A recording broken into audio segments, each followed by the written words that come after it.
రండి ఈరోజు ఒక అద్భుతమైన విషయాన్ని తెలుసుకుందాం. మన మనసుని కంట్రోల్ చేయడంలో లేటెస్ట్ బ్రెయిన్ సైన్స్కి, మన ప్రాచీన భగవద్గీతకి మధ్య ఉన్న సంబంధమేంటి? ఈ రెండు వేర్వేరు ప్రపంచాలు ఒకే చోట ఎలా కలుస్తాయో చూద్దాం పదండి. మనలో చాలామందికి ఈ అనుభవం ఉంటే ఉంటుంది కదా.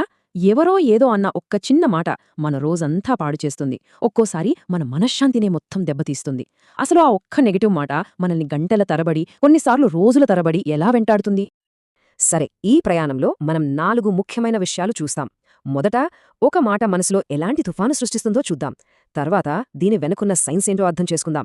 ఆ తర్వాత దీనికి గీత ఎలాంటి పరిష్కారం చెప్పిందో తెలుసుకుని ఫైనల్గా ఈ రెండు దారులు ఒకే గమ్యానికి ఎలా తీసుకెళ్తాయో చూద్దాం. మొదటిదే ఒకే ఒక్క మాట, మనసులో తుఫాను. వినడానికి చిన్నగానే ఉన్నా ఎవరో అన్న ఒక పనికిమాలిన మాట మన లోపల ఎంత పెద్ద అలజడిని సృష్టిస్తోందో ఇప్పుడు చూద్దాం. ఎవరైనా మనల్ని ఏదైనా అంటే చాలు, మనసులో ఒక్కటే గిరగిరా తిరుగుతూ ఉంటుంది. నన్నే ఎందుకన్నారు? నాలో ఏమైనా లోపముందా? లేదా నేను మంచివాణ్ణే కదా? ఈ ప్రశ్నలు మనల్ని ఒక సుడిగుండ్లంలోకి లాగేస్తాయి. ఇది కేవలం ఒక ఆలోచనతో ఆగిపోదు తెలుసా? అదొక చైన్ రియాక్షన్ లాంటిది. ఒక నెగటివ్ కమెంట్తో మొదలై అదే ఆలోచన పదే పదే రావడం అనే ఒక లూప్లోకి వెళ్తాం. ఇది మెల్లగా మన బ్రెయిన్లో కెమికల్ ఇంబ్యాలెన్స్కి దారితీస్తుంది. చివరికి మన ఫోకస్, నిద్ర, మన మొత్తం లైఫ్ స్టైల్నే పాడు చేస్తుంది. ఓకే, ఇప్పుడు రెండో భాగానికి వద్దాం. మెదడు వెనుక సైన్స్. ఇదంతా మనసులో జరుగుతోంది కదా, మరి మన బ్రెయిన్లో అంటే మెదడులో ఏం జరుగుతోంది? సైన్స్ ఏం చెప్తుందో చూద్దాం. మన బ్రెయిన్లో అమిగ్డాలా అని ఒక చిన్న భాగం ఉంటుంది. ఇది మన బాడీగార్డ్ లాంటిదనమాట. లేదా మన బ్రెయిన్కి ఒక అలారం సిస్టమ్ లాంటిది. భయం, కోపం, అవమానం ఇలాంటివి ఎదురైనప్పుడు అది వెంటనే రియాక్ట్ అయిపోతుంది. అసలు లాజిక్తో సంబంధమే లేదు.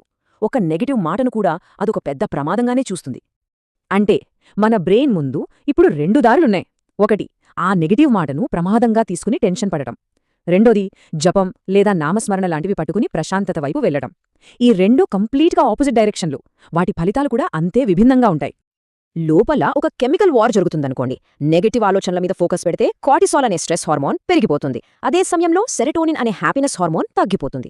దీనికి బదులుగా జపం మీద దృష్టి పెడితే దానికి రివర్స్లో సెరటోనిన్, డోపమైన్ లాంటి మంచి కెమికల్స్ రిలీజ్ అవుతాయి. అంతా మన ఫోకస్ మీదే ఆధారపడి ఉంది. దీన్నే న్యూరల్ లూప్ అంటారు.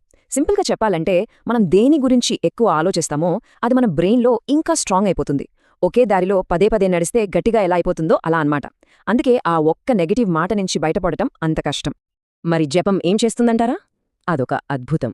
ఇది సైంటిఫిక్గా ప్రూవ్ అయిన విషయం.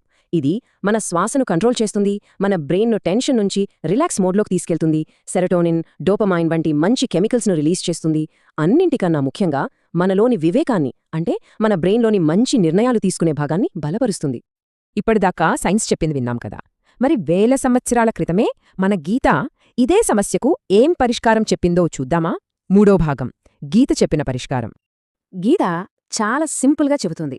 ఈ పొగడ్తలు, విమర్శలు, సుఖదుఖాలు అన్నీ వస్తూ పోతూ ఉంటాయి. అవి చలికాలం, ఎండాకాలం లాంటివి, పర్మనెంట్ కాదు. వాటిని చూసి మనం కంగారు పడకూడదు. చలించకుండా వాటిని తట్టుకుని నిలబడడం నేర్చుకోవాలి అంతే. ఇక్కడ కృష్ణుడు ఒక చాలా ముఖ్యమైన విషయం చెబుతున్నాడు.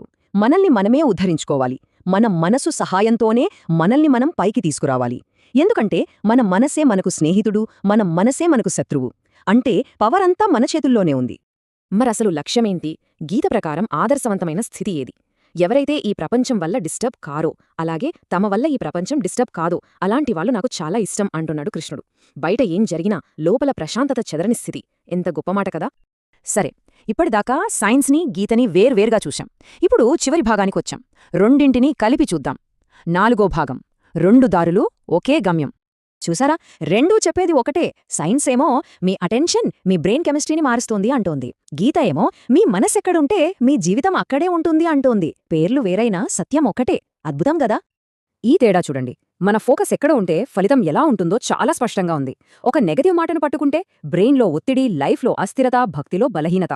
అదే ఒక నామాన్ని పట్టుకుంటే బ్రెయిన్లో ప్రశాంతత, లైఫ్లో స్థిరత్వం, భక్తిలో బలం. ఎంపిక మనదే. కాబట్టి చివరగా మనం గుర్తుపెట్టుకోవాల్సిన ఒకే ఒక శక్తివంతమైన వాక్యం: ఒక పదాన్ని పట్టుకునే వేలాడితే మెదడు కుప్పకూలిపోతుంది. ఒక నామాన్ని పట్టుకుంటే మెదడు పునర్నిర్మించబడుతుంది. ఆలోచించండి.